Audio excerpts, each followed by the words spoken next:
What if I told you that everything you're living right now, the good, the bad, the unbearable, and the beautiful, is not happening to you, but through you?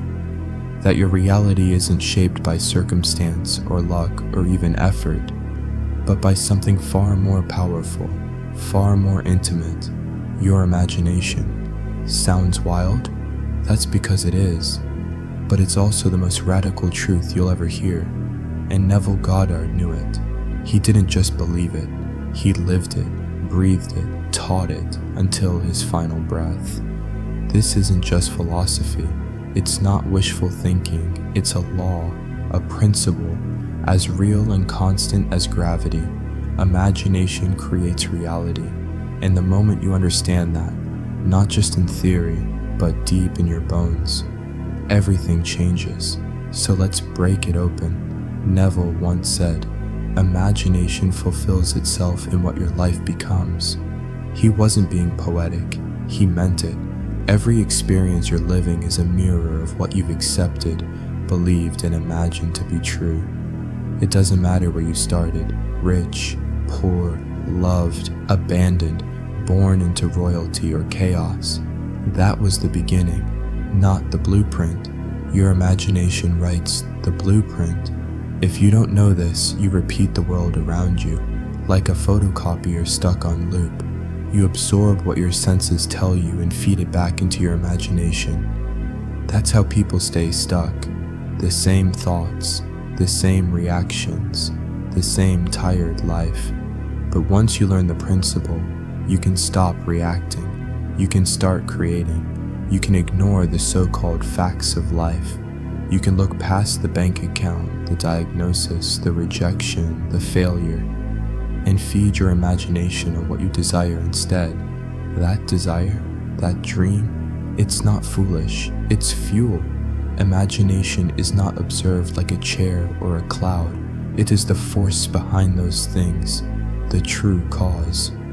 God the Creator, Neville said, is like pure imagining in ourselves.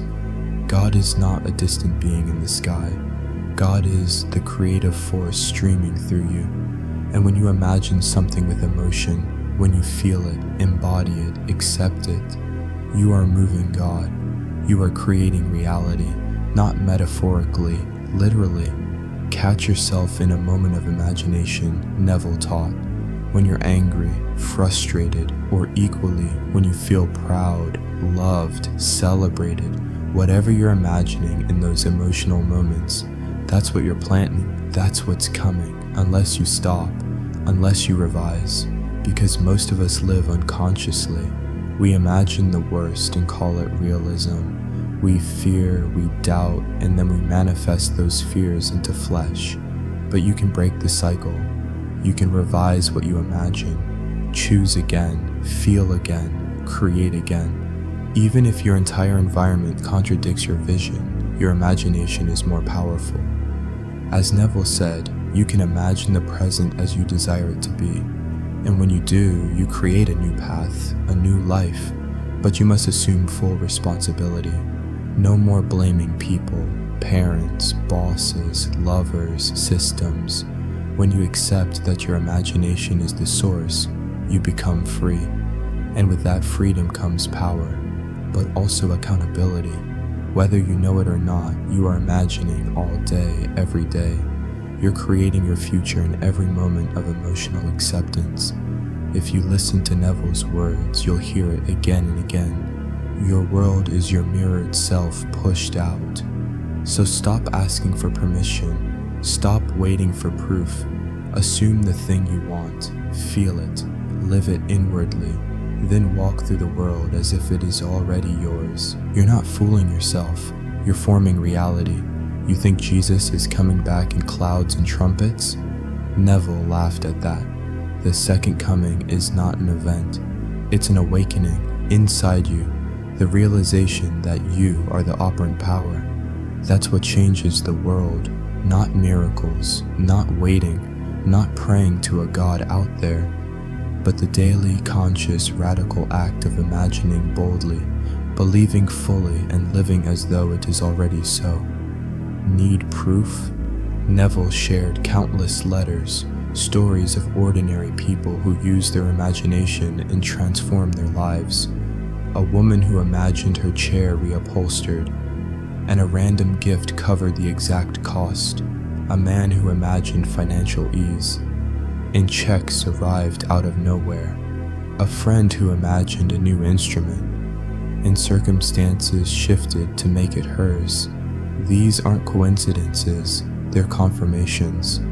When you feel something as real, when you embody it, the universe rearranges, because there is no universe separate from you. You are it. Now hear this. You don't need to understand how.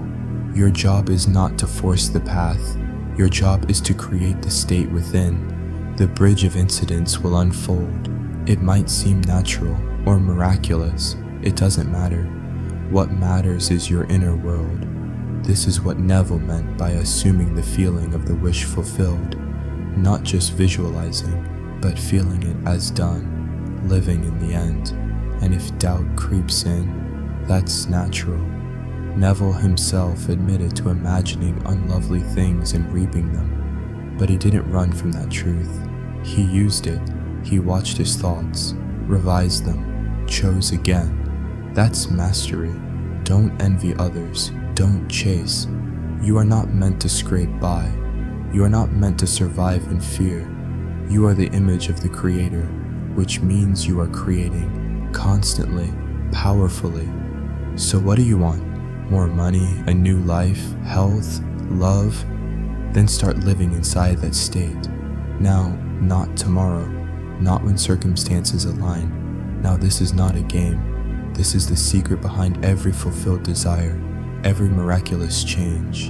Imagination. Believe in it, honor it, use it, because your life is nothing more and nothing less than your imagination made visible. So close your eyes, see it, feel it, and now live it. Live it in your words, in your actions, in your silence. When someone asks, "How are you doing?" don't answer with your history. Answer from your destiny. When you wake up, don't rehearse yesterday. Rehearse the future. Your future. The one you're forming now. Let go of the past. It's not who you are. It's who you were. And who you were is not who you have to be. You are the bridge between the invisible and the seen. You are the pen. You are the painter. You are the architect. Your imagination is the key to all of it. Don't just visualize success, embody it, speak it. Let your entire being become the echo of what you've claimed. And in moments of doubt, because they will come, remember that you are not your thoughts. You are the one who chooses them. Choose better. When the world tells you be realistic, smile, because you know that reality is your canvas, not your cage. And when someone tells you it's impossible, nod, because you know that's code for they haven't imagined it yet. Repetition is your ally. Daily assumption is your tool. Emotional belief is your power.